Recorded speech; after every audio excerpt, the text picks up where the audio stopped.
Welcome back to the channel, where we explore the inner terrain of consciousness, the emotional weight we carry, and the ancient wisdom that can help us finally, truly let go. Have you ever had that feeling, the deep, nagging heaviness in your chest, the repeating thought that you can't shake, the echo of something you said or did years ago that still haunts you? Or maybe you've been wronged. Maybe someone walked out of your life without explanation.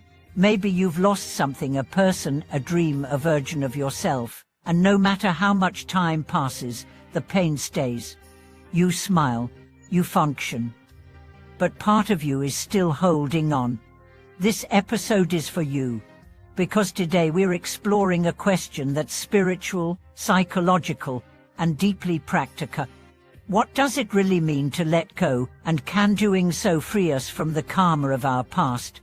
We are calling this episode Karma and the Art of Letting Go, a Buddhist guide to emotional freedom. And by the end, you'll not only understand the Buddhist view on letting go, but you'll have a toolkit for releasing the karmic weight that's been holding you back, maybe for lifetimes. Let's begin with what letting go is not. Letting go is not forgetting. It's not suppressing. It's not pretending. It's not forcing. It's not spiritual bypassing. It's not saying it's fine when it's not. And it's not about moving on because you're supposed to. Letting go, real letting go, is an act of deep seeing. It's the moment when you stop clinging to the pain, not because it's gone, but because you finally understand it. In Buddhism, the root of suffering is attachment, and the root of karma, it is attachment. Attachment to identity, attachment to being right, attachment to control, attachment to outcomes, attachment to should.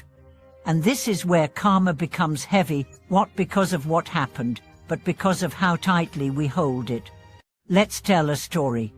There was once a monk named Samedha. As a young man, he lost everything to war, family, home, his future.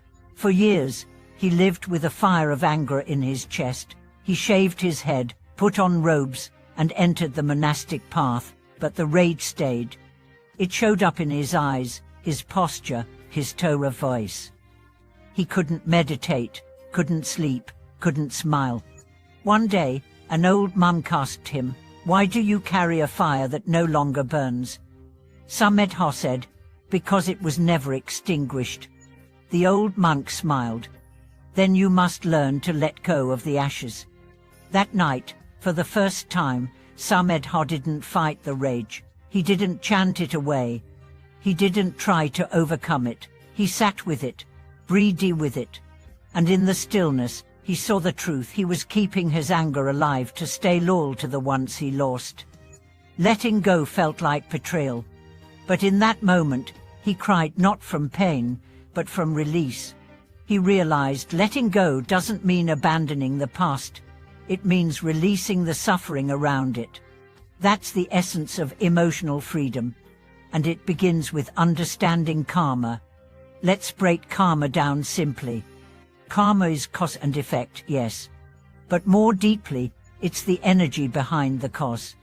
Karma isn't just what you do, it's why you do it. So if you act from anger, you plant karmic seeds of anger. If you act from guilt, you plant guilt. If you speak from love, you plant love. But most of us aren't aware of what seeds we are planting because we are not aware of what we are holding on to. That's why letting go is karmic surgery. You identify the wound. You see the story. You feel the pain. You bow to the lesson. And then you put it down. That's not erasing karma. That's completing it. So what are the signs you're holding karmic weight? You might notice obsessive thinking about something that happened years ago, repeated dreams or emotional flashbacks, a feeling of stuckness in one area of life, sudden bursts of emotion that feel disproportionate to the situation, patterns of self-sabotage, chronic guilt, resentment, or fear. These are all karmic echoes. But here's the You don't need to fix them. You need to meet them.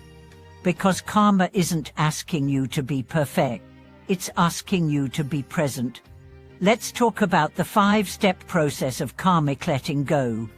Step 1. Acknowledge the weight. Before you can release anything, you have to see what you're carrying. Sit down, close your eyes. Ask, what am I holding onto that's no longer helping me grow? It could be a person, a grudge, a regret, a belief, a habit. Name it. Step 2. Feel the truth. Bring it into your body. Where do you feel it? In your chest, your stomach, your throat. Let it rise. Don't judge it. Don't run from it. Just feel it. Letting go begins with letting in fully. Step 3. Ask what it gave you. Even your pain was protecting you.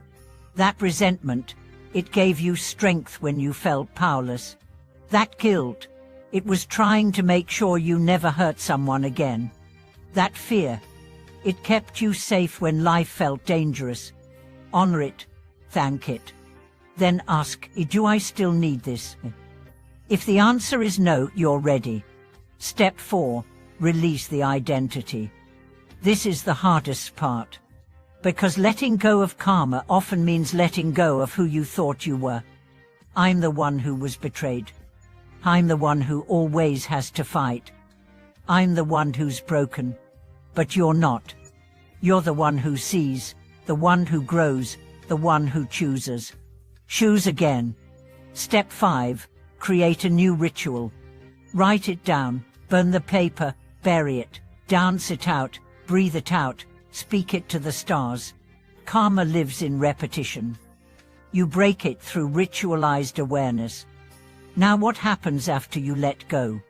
At first, it feels disorienting. The mind searches for the old pattern. The body reaches for the old wound. You may even miss the pay because it was familiar. But then comes the spaciousness, the lightness, the clarity. And then our new karma, new choices, new energy. Let's go back to Buddhism. The Buddha taught that liberation is not found in clinging to the good or resisting the bad. It is found in non-attachment. And letting go is not about becoming cold or indifferent. It's about becoming open. Open to life, open to truth, open to love that doesn't need to possess. There's a story of a Zen master who carried a woman across a river. She was grateful. Hours later, his student said, "Why did you do that? We are monks, we shouldn't touch women." The master replied, "I put her down at the river bank. Why are you still carrying her? That's karma.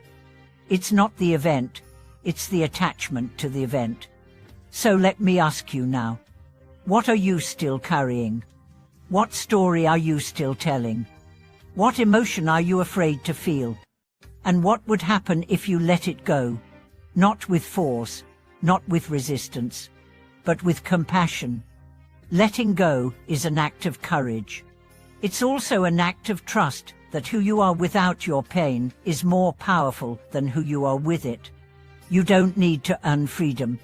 You just need to stop carrying what no longer belongs. So try this then. Before bed, place your hand on your heart. Say, I release what no longer serves me. Honor what taught me.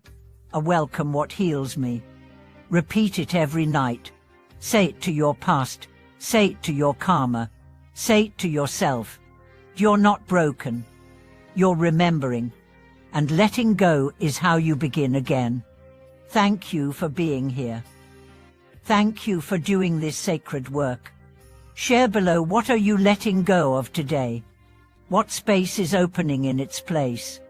Like, subscribe, and help spread this message of emotional liberation. Let's create karma worth living.